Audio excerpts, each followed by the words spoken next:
Dianna Abbot, a well-known Labour MP, was suspended for a letter she wrote about racism in a national newspaper. Is what she said is racist, and should she be kicked out of the Labour Party for saying that? This topic was sent in by Gershuriz. What do you think? Well, of course it's racist, because she's saying that Jewish people and other minorities, other than black people, can't possibly experience racism. It is frankly scandalous. Surely she should have learnt her lesson in terms of the tremendous problems the Labour Party has had with Should she be kicked out of the Labour Party for this? She's been suspended. It should be investigated, and then a decision should be taken about her future. Of course, it would be easy for me to say at this stage, kick her out. I just said in my previous answer to you, we need a balance between saying dismiss somebody or keep them. If she says sorry, she said sorry. She's apologised. I'm, is she apologising because she's really sorry and doesn't think what she said is correct, or is she apologising because she's been suspended and fears being thrown out of the Labour Party? That remains to be seen. There needs to be a proper investigation. And it needs to be transparent, and then appropriate sanctions need to be deployed. I'm not prepared to say a couple of hours after this newspaper report she should be, thrown out of the Labour Party, hung from the nearest tree and all the rest of it. What she said in this article, what she wrote in this article, is absolutely disgraceful. And it's actually, a lot of black people, by the way, would find it incredibly offensive as well. It's most divisive and unhelpful. One of the things I've always said to fellow Jews is, we should be marching alongside other minorities who are the victims of racism. And too often we don't. Too often we say, somehow they're different. The racism, their experience is not the same as ours. Are you with me? I don't agree with that. I think that all minorities who face discrimination and racism should come together and work together. And it's it's a constant struggle. There has been, I think, in societies in most parts of the world, including ours, progress, okay? But every time you feel there's been progress, we appear to go backwards. You look at the Metropolitan Police, for example, as one example in recent times. You look at what's happened in the United States with police abuse. So these things are very, very, very complicated. But Dianna Abbot, I know her well. She's a clever lady.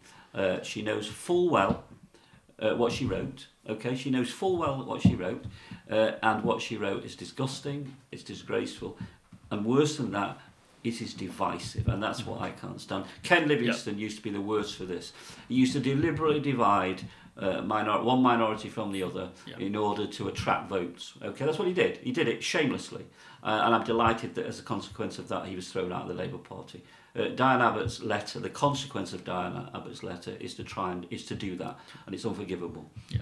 Yeah, she knew exactly what she was doing. She has she has always presented herself on the platform of protecting rights, minority rights, rights of black people and all others, and she has been divisive in this. She also supported Jeremy Corbyn all the way along.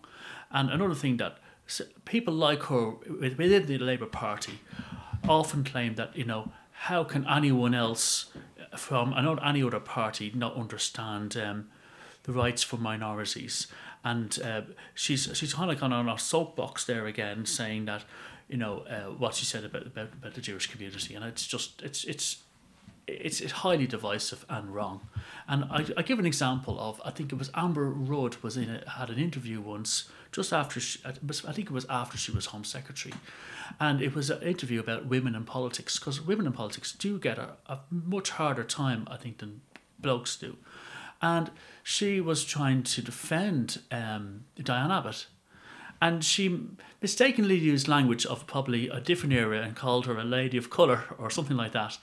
And Dianna Abbot was, even though she was defending Dianna Abbot, but Dianna Abbot waded in on Amber Rudd really hard and tried to call her a racist and everything else. And I just thought, this is example of Dianna Abbot again, just stirring the pot and causing very, very divisive behaviours.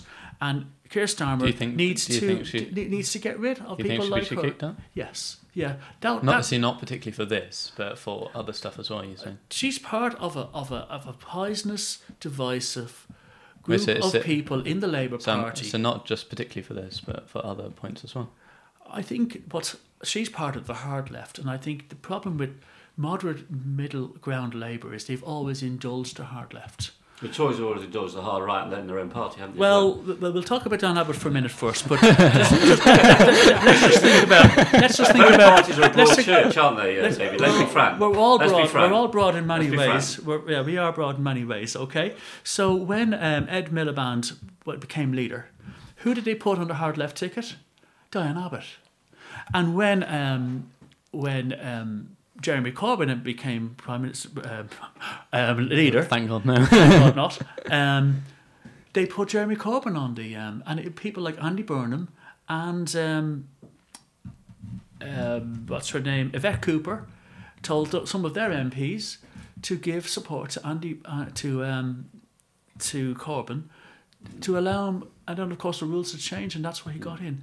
To be fair, they didn't do that. I mean, to be fair, some Labour MPs behaved in the most irresponsible way in voting for Corbyn to get him on the ballot paper. Yes. But Yvette and Andy did not encourage their supporters to do so. But it was an indulging of the left again, and that's Labour's parties. That has been their issue in the past. That has probably brought them to the place where they ended up with Jeremy Corbyn. And Dianna Abbot was part of that. That goes right back to the days when they were... I think this is courting each other. Apparently, it's a bit unfair. Look, we all agree. Dave and I agree on Corbyn, and he knows I told people to vote Conservative at the last election to stop Jeremy Corbyn becoming Prime Minister of the country. Yeah. So we agree on that. But it's a bit unfair, all that stuff about the far left. I mean, at the end of the day, the far left did exist when Tony Blair won 3 elections. Okay, he didn't expel them from the party. We're a broad church. The Labour Party is a broad church, and it's always had a left wing as part of it. The Tory Party has a far right in the Parliamentary Conservative Party, and they exercise quite a lot of influence. But let's go back to this substantial issue.